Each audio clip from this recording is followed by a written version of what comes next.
Good afternoon, everybody, and welcome to a review of a show that I just discovered watching on my PlayStation 5 on Crunchyroll. I just discovered this rom-com, and I finally got a chance to watch it. And again, this is another rom-com that I'm actually looking forward to right now. So this rom-com has split. It's like watching this show is like three things put together. Three rom-coms in one show. Okay? So, this show is called Okitsura Fell in Love with an Okinawan girl, but I can't understand what she's saying. That's what this show is. It's a long-ass title. But watching this show first time, I'm actually loving it. This show is so good that it's like three rom-coms put into one. Let's break this down for a bit. First off, you got the Nakatoro. Don't toy with me, Nakatoro. Even though Nakatoro is not best girl, by the way, that's a different topic in another way. Relatable to this, they all dark skin. Different dark skin tan girls in this series. That's number one. Number two, I'm also comparing this rom-com to another rom-com that's getting in season 2. Alia, who sometimes speaks her feelings in Russian. Remember that Alia show, that rom-com where the guy understands her and she speaks Russian? And it's like, if you're that Russian, if this show was aired in Russian, you know, all these Russian accents, we can understand what Alia was saying. That is that. Number three, the Hokkaido gals. I covered the Hokkaido gals. And by the way, I still say that gal Minami is hotter than Kitagawa. But that's a different topic in another way. And I got a friend of mine who hates the Hokkaido gals because he thinks the Hokkaido gals are so ugly. Let me say it again. My friend said the Hokkaido gals, among all the other anime girls in the world, the Hokkaido gals are ugly. That's what he said. But let me just go back to what I'm saying. I'm comparing this show to the Hokkaido gals because if you go back to like storyline, guy go to Tokyo, go to Hokkaido, it's a snow day. On a winter snowy day. This right here, same thing. The only difference is you're going to an island that is so hot where the beaches and all that stuff, and Okinawa. Now, I've never been to Okinawa before, but, you know, this show is all about the culture of Okinawa, just like the Hokkaido gals. Yeah, it has rom-com, but it teaches you so much about Hokkaido. This right here, same basic thing, Okinawa. And the language they say makes you want to watch this show because it's not just about rom-com, but it's about the language in Okinawa. And I guarantee you, for those who watching it right now with Okinawa language, understand this show is basically for you.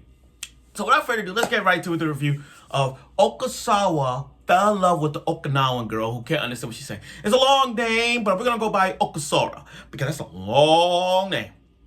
Okay, so I watched the first episode. Let me break this down. You got this one guy named Nakamura. One guy, simple name, Nakamura. When I think of that Nakamura, the first reminds me of that wrestler, Shinsuke Nakamura. That's how I get his name, like Nakamura. Easily to recognize his name. So, he transfers to Okinawa in the spring, and he falls in love with Hina. He falls madly in love with Hina. The only problem, now Hina, here's the thing about Hina, I'm going to be honest with you. Hina is an energetic, lovable character. Dark skin, red cheeks on each side of her face. She is the energetic, hype character that you want to hang around with. Now, I don't think she's best girl.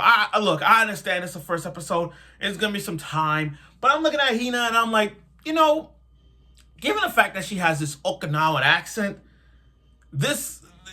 she's a lovable character, but I don't think she's like the best girl. Now, remember, he moves to Okinawa. This Okinawa language from before it was part of Japan. So remember, her accent is 100% Okinawan. And then, you can't understand what she's saying. No matter, every word she says is straight up Okinawan. I didn't know what she was saying. It was like Alia, who speaks Russian. The only difference with Alia speaking Russian is that when she was talking in Russian, we got to see some dialogue of what she meant. I'm looking at Hina's language, and all she said was Okinawan. We didn't have no subtitles. What she was saying. Funny, energetic as she was, she's still like talking 100% Okinawan, and Nakamura loves this girl, but she don't understand what the hell she's saying. It's like you going on a date, and you go on a date, and you out this French girl, and she's speaking in French. You're supposed to be like, yeah, you know what I mean? It's one of those classics. But leave it to another girl named Kana. Now, Kana is hotter than Nagatoro. Yes, I'm going to say it again. Kana is hotter than Nagatoro. I should put that on my chat. I should put that on X. And I'm going to do that too. Now, Kana, childhood friend of Kana. I mean, it's kind of weird to say Kana, Hana. But Kana, just think about Kana with the long hair and Hina with the black hair. Just put it like that. But Kana is friends with Hina. And Kana knows the language to help our beloved MC Nakamura translate. So anytime she speaks Okinawan, and anytime Hina speaks in an Okinawan language, and Nakamura can't understand anything she says, despite liking her, Kana's the one to translate it. Now, here's where the rom-com comes in. We already got the comedy. Well, let's break it down to the comedies. First off, the comedy.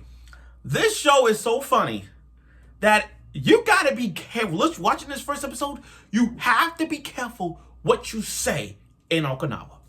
That's what I've learned just watching this. What you say will trigger an entire zombie apocalypse. And we just got that. We got a reference from Zombieland Saga. Now, for those of you who have not watched Zombieland Saga, or have you heard about it, think about Zombieland Saga. You know that episode where the first episode Sakura get hit by a truck-kun? That's from Zombieland Saga. I know that because I cover Zombieland Saga and Zombieland Saga R. It's a zombie idol anime. Go watch Zombieland Saga. You're going to love it. But anyway, what you say in Okinawa, everybody triggered. Like, there was a moment in this episode where Nakamura called out Kana, and everybody's just like, I'm Kana. Okay. How? There were so many names. It was like, when you call out that specific name, everybody is coming after the MC like some zombie apocalypse. So you got to be careful what you say.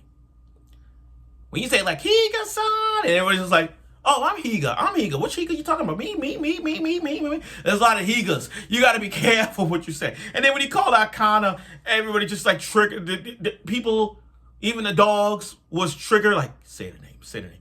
But their language, when they say Kana, that means I love you. And that triggers our Kana. You know what I mean? So in this, that's the comedy of it. That's the comedy. What I like about this show is it has that sort of vibe into understanding Okinawa. You know what I mean? When you watch the Hokkaido Gals, it teaches you more about the life in Hokkaido. Where in this one, it teaches you what methods and culture they have in Okinawa. And that's what we got in this episode. It teaches you the languages of what to say, what events they do. It's all those things, these elements that you study. Not just watching as a rom-com, but understanding the language in Okinawa. So that when you fly to Okinawa, you know exactly what to say. Okay, that's the comedy part. Now, let's get to the romance. You see, this is where the romance flag comes in, guys. First off, let's break this down. As I said before, Nakamura loves Hina.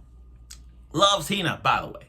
Now, even though he can't understand the words she's saying, she loves this energetic, red cheeks character, lovable character. No hate. I got no hate for Hina. I got no hate. I like Hina. But here's where the love romance comes in play. Kana, the light brown hair, who has a huge crush on Nakamura. And to that point, all the translations she says and him helping him out, like, here you go, with that fake DM, which is AW, which is like the root beer, it's all those things. I mean, like, she loves Nakamura.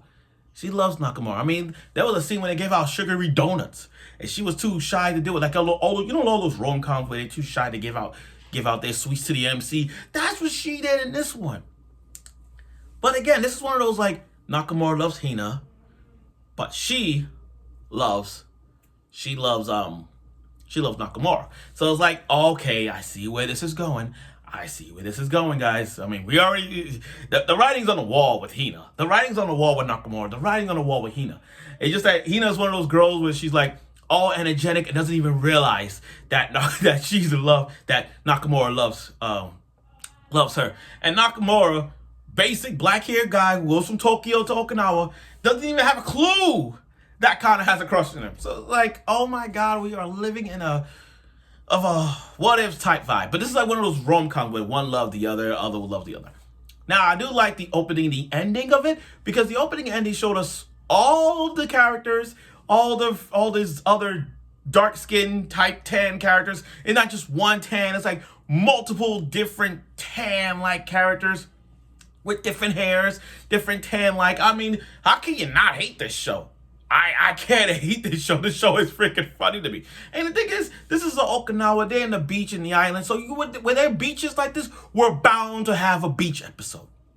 100%. We're going to have maybe like 2 or 3 beach episodes since they're in the hottest of Okinawa, when there's going to be festivals. And the opening gave us that too, where they showed us all the culture and them dancing in Okinawa, and, you know, the culture they have. It's going to be that.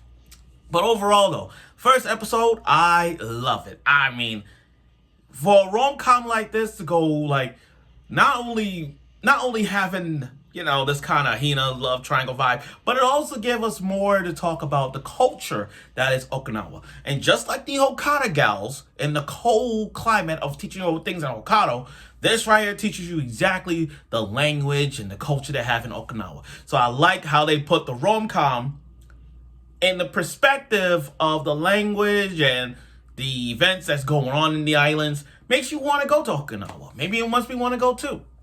But I look forward to it. So thank you for watching my review of this show. I look forward for episode 2 of it. I don't know when this show airs. I'm going to try my best to look around to see when the show airs. But I look forward for next week's episode of it, and I'm sure you will.